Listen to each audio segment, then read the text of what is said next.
My name's Afua Hirsch. I'm the author of a book about Britishness and identity called British.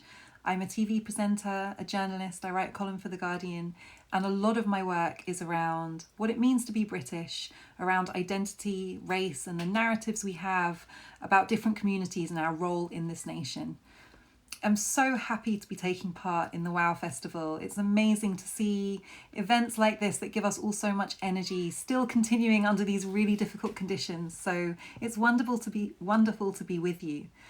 I feel like so many people that we are suffering an unprecedented tragedy. So many people I know have lost those they love, often people who had no business falling sick and dying, far too young, or in totally unexpected conditions, losing their relatives in ways that they can't process, they can't be with them at the end of their life, they can't say goodbye. And it's been very apparent to me from a very early stage in this crisis that Black and brown people have paid a very, very high price for this disease, dying in hugely disproportionate numbers. And we've seen, as time has passed, more and more evidence and data as to just how disproportionate the effect of COVID on people from some ethnic minority backgrounds is. And it's obviously a tragedy that will always be remembered in individual stories, and so many among my own network and circle. But I also think this is an opportunity because at moments of a national crisis like this, we come out differently to how we went in. And I often think back to the period of the Second World War, which has come up again and again during this period as really the last time the nation went anything like through this much disruption, fear, and suffering on British soil. And that is such a big part of our national psyche. The more I've looked into Britishness and identity, the more I've come back again and again to the Second World War, the idea that this is what formed modern Britain as a nation, that Blitz spirit, those narratives about coming together, that idea about what kind of nation we are, the underdog that survives against all odds in the face of existential threat. But the truth of the Second World War that we don't tell ourselves, that we haven't been remembering, and remembrance events that we don't see in movies like The Darkest Hour that still popularise a very specific narrative about our history, is that people from the British Empire, Africans, Asians, people from all around the world served, sacrificed and paid with their lives to allow Britain to win that war. Britain wasn't a small nation at the edge of the Northern Atlantic alone against the Nazis. It was a nation with huge resources in manpower, shipping, food and agriculture, natural resources, able to marshal the weight of so much of the world behind it because it had colonized so many peoples. And those people came and served, people from the Caribbean, people from India, people from African countries, and they paid the ultimate price to help Britain win that war. But because that truth was very quickly forgotten, when Britain came out of the war and created a new social contract, new terms by which we would live, new ideas about the welfare state, and that the population had earned these new benefits like unemployment benefit, housing, and universal national health care, the civilian population had earned that by suffering through total warfare. And then these new ideas of Britishness emerged, that British people had been through this crisis and come out with this new deal, these new expectations as to how the state would look after them. And over time, that deal was broken. We've seen austerity take more and more of that post-war settlement away. All of those benefits have been chipped away at and sometimes, some cases, removed altogether. But I believe that a lot of the ideas in this country about who is truly British come from a failure to acknowledge the place of Black and Asian and other minority ethnic people as part of that fabric. From the very beginning of the Second World War, our ancestors were part of the war effort. They suffered, they paid, and they deserve to be included in that social contract, that idea that this is a nation in which you pay a particular price and you get particular benefits, that we're part of a contract in which we look after each other.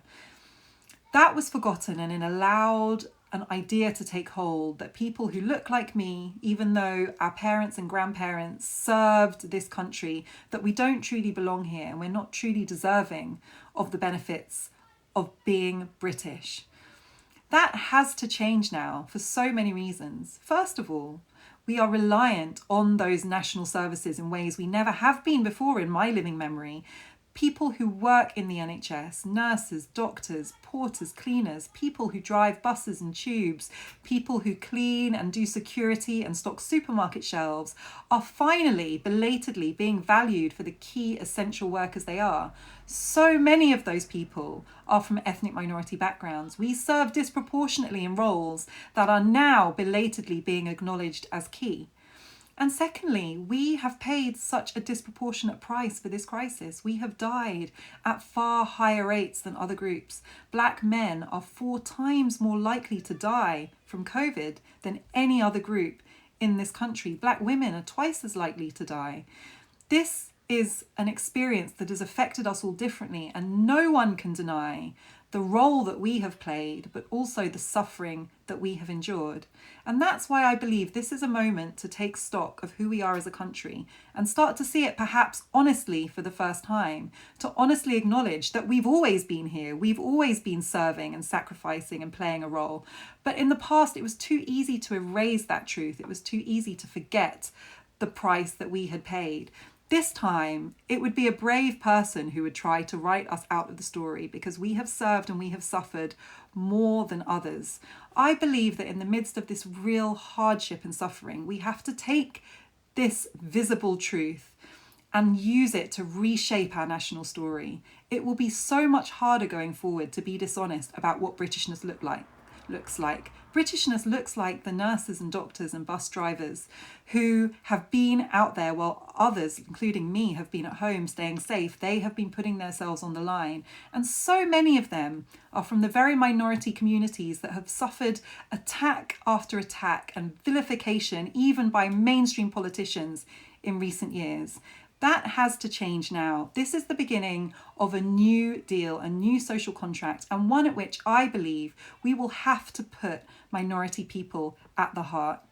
As a woman, I can't help but think about the economic consequences of this period of huge government bailout, quite rightly, to prop up people who have lost all of their income during this period of lockdown. But we know from previous eras of recession and financial crisis that women are much more likely to lose their jobs, to be forced into insecure and unpaid labour. One of my questions now is what we will do as a society to make sure that women do not continue to bear the disproportionate burden of this economic hardship. And as a Black woman, I know that we are much more likely even than other women to suffer in that way. So this is an opportunity to ask those questions. And it might seem indulgent to be being esoteric and political at a moment of so much crisis. But this is when national stories get shaped. This is when narratives get bedded in. And I believe we paid a high price for the dishonesty, the idea of what Britishness is, for the last 75 years. This is a moment to start correcting that and to do it with honesty and integrity. And if we do that, I genuinely believe we can be a different society going forward. Thank you.